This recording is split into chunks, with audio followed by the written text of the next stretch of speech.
రండి రండి. ఏంటమ్మా గారు ఆలస్యంగా లేచారంటండి? కళ్ళు కలవల్లా ఉన్నాయి. పాలు రెడీయేగానండి. రాత్రి స్టేజ్ మీదకి అసలు నిజంగానే ఆదిశక్తి వచ్చినట్టుందండి.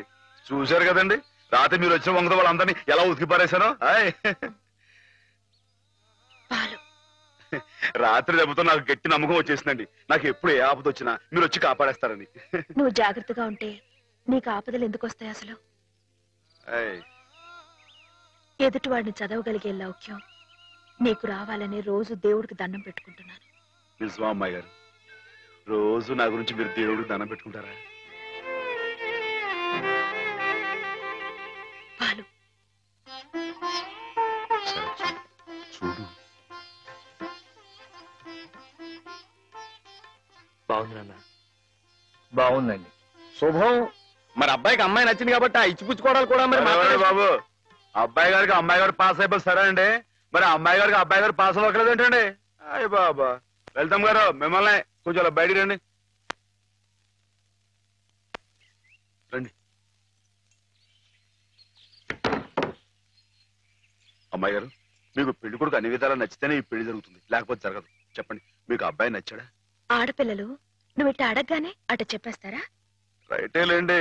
ఇటప్పుడు కొంచెం ఇరకాడంగానే ఉంటుంది. ఓ పని చేయండి, అబ్బాయి మీకు నచ్చితే నవ్వుతూ తలదించుకోండి. నచ్చడు అనుకోండి కోపంగా నాకేసి తిరిగి చూడండి. అయ్యి బాబాయ్ అదేంటండి? అటు నవ్వు కాదు ఇటు కోపం కాదు, అటు బాధగా చూసి అర్థం ఏంటండి? నాన్నని చెల్లెల్ని మిమ్మల్ని అందరినీ వదిలి వెళ్ళాలంటే బాధగా ఉంది. రైటేనండి. ఆడపిల్ల అంటే అంతే కదండి. పాప రేపు హేమ గారు కూడా అంతేలే. వదిలేస్తే లింకులు పెట్టేస్తాడు.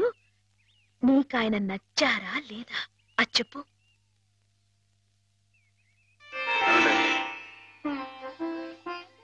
పాస్ అయిపోయినట్టే.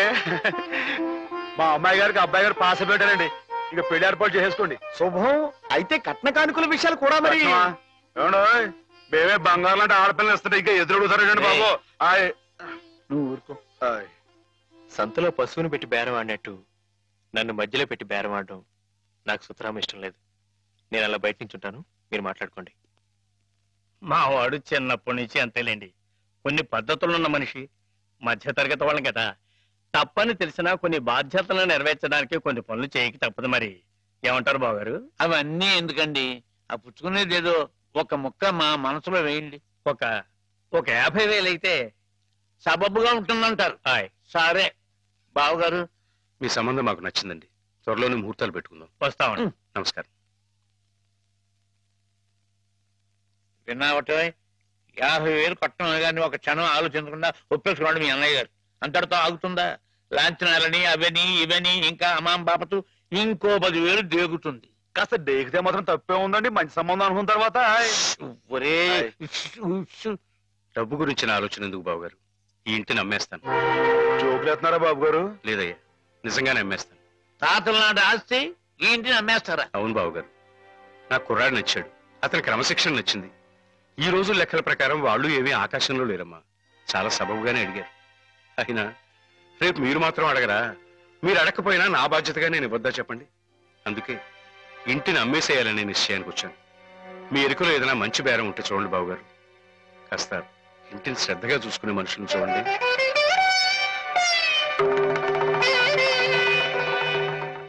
బామ్మగారు. ఎవరు? మాధవ. రా బాబు కూర్చో. మా వెధవా ఇంట్లో లేడు. నేను మీతోనే పనుండి వచ్చానండి. నా కోసమా? ఏమిటి బాబు? నేను మిమ్మల్ని ఒకటి అడుగుతానండి, మీరు కాదనకుండా నాకు మాట ఇవ్వాలి. ఏమిటది? ముందు మాట ఇవ్వండి, తర్వాత చెప్తాను. సరే మాట ఇస్తున్నాను. ఏమిటో చెప్పు. ఇదిగోండి ఈ డబ్బు తీసుకోండి. డబ్బా? ఎందుకు? ఇది మీ డబ్బుగా బాబు గారికి మీరు ఇవ్వాలి. నా డబ్బుగా బాబు గారికి ఇవ్వాలా? ఎందుకని? లలితమ్మ గారికి మంచి పెళ్లి సంబంధం కుదిరిందండి. 50,000 దాకా కట్నం అడిగారు. ఆ డబ్బు కోసం బాబు గారు ఇల్లు అమ్మేస్తున్నారు. ఇల్లు అమ్మేస్తే ఆయన ఏమైపోతారు పాపం? అందుకే కదండి డబ్బు ఇస్తున్నాను. నాకు ఎప్పటి నుంచోనండి బాబు గారి పుస్తకం వచ్చేయించాలన్న చిన్న ఆలోచన ఉందండి.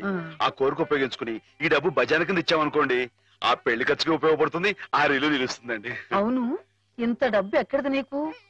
అప్పు చేశావా? నాకు ఆవులున్నాయి కదండి, అందులో కొన్ని అమ్మేశానండి. మిగతావేమో బేరం పెట్టాను. ఇలా అన్ని అమ్మేసుకుంటే నువ్వేం తిందామని? మళ్ళెవరే మీరంతా లేరేంటండి? మీ ఇంటికి వస్తే ఓ ముద్ద పెట్టరా? నాకు ఈ సాయం చేసి పెడతారు కదండి.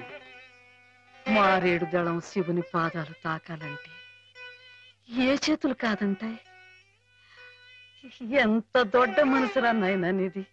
ఏమిటి బామ్మగారు, నా కావ్యాలను మీరు అచ్చువేస్తారా? అది కాదు బాబు గారు, మా వారు బోరుడు హైవేస్ నాకు వదిలి వెళ్ళిపోయారు. అనుభవించడానికి నేను నా మనవడు మిగిలాం. ఆ డబ్బు ఇలాంటి పుణ్యకార్యాలకు ఉపయోగిస్తే నా జన్మ తరిస్తుందనిపించింది.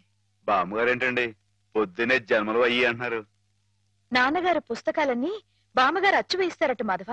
అయ్యో బాబోయ్, ఎంత శుభవార్తనానండి. అండి బాబు గారు, ఇక రామాయణం మహాభారతం పక్కన పేటేసి కూర్చుంటాయి మీ పుస్తకాలు.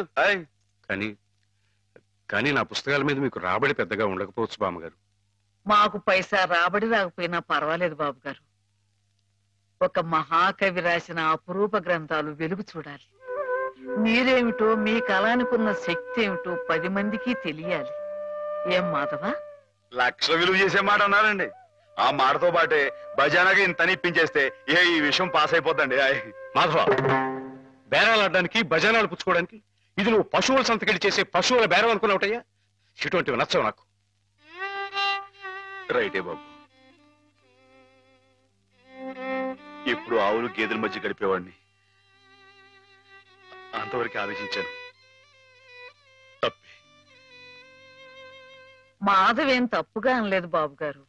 మీకు ఎంతో కొంత ఇవ్వటం మా బాధ్యత, ధర్మం. ప్రస్తుతానికి 50,000 అట్టి పెట్టండి.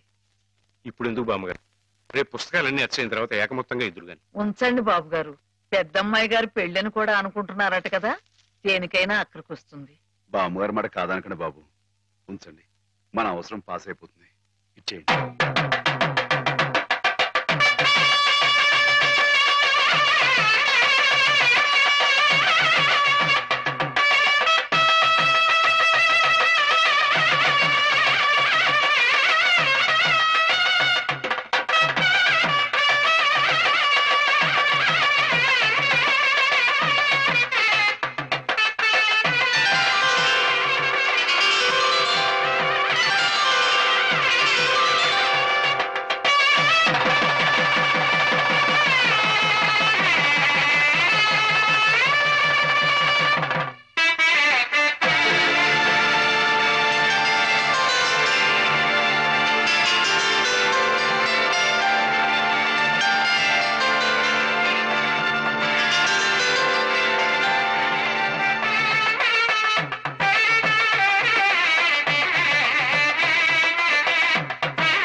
ఏంటండి అమ్మాయి గారు, ఏమైందండి?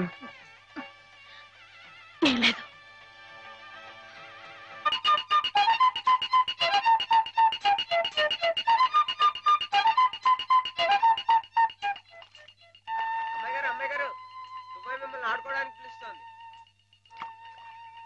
గుడికెళ్ళి వస్తున్నావమ్మా? పుట్టినరోజు కదా అని. కన్నెపిల్ల జరుపుకునే ఒక్కొక్క పుట్టినరోజు కన్నవాళ్లకు ఒక్కో హెచ్చరికమ్మ. కళ్యాణ ఘడి సమీపిస్తోంది సుమా అనే ఓ అందమైన హెచ్చరిక. కూర్చోండి నాన్న. ఎందుకమ్మా? కూర్చోండి.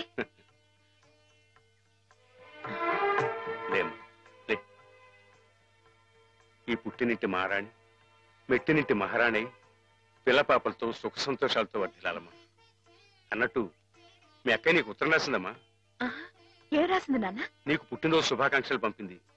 నువ్వు కూడా దానికి వెంటనే శుభాకాంక్షలు అందజేయాలి సుమా. దేనికి?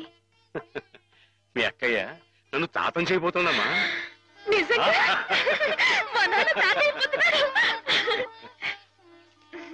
బామ్మగారు వచ్చారేమో, ఒకసారి వాళ్ళ ఇంటికి వెళ్ళి చూసొస్తానమ్మా. పోరా, జరగదు, చూడకూడదు. ఇటు అమ్మాయి గారు, అమ్మాయి గారు, అమ్మాయి గారు, అమ్మాయి గారు, ఈవేళ పిఠాపురంలో ఆవులు పోటీ కదండి. నేను గంగ నిజం బయలుదేరుతున్నానండి. మా చంటిగాడు నేను లేని కదా అని తలా ఇస్తారేమో, మీరు కాస్త దగ్గర చూసుకోండి. ఇప్పుడే బయలుదేరుతున్నావా? మరి సాయంకాలం కదండి పోటీ. పోనీ మధ్యాహ్నం వెళ్ళకూడదా? మధ్యాహ్నం బయలుదేరితే టైం ఏమి మిగులుద్దండి? ఆవు కాస్త అలుపు తీర్చుకోవాలన్నా ఈ సర్దుకోవాలన్నా ఇప్పుడు వెళ్ళడం రైట్ అండి. సరే, నీ ఇష్టం. ఉంటానండి. అదేమిటి? ఇంతకీ కావాల్సిన ఆవిడ మర్చిపోయానండి. ఈ ఏడాది కూడా బహుమతి నాకే పాస్ అయిపోవాలని కోరుకున్నారు కదండి. నువ్వు అడిగితే కదా. అయ్య బాబు, అడగాలండి. కోరుకోండి బాబు. సరే, నీదే. చాలండి.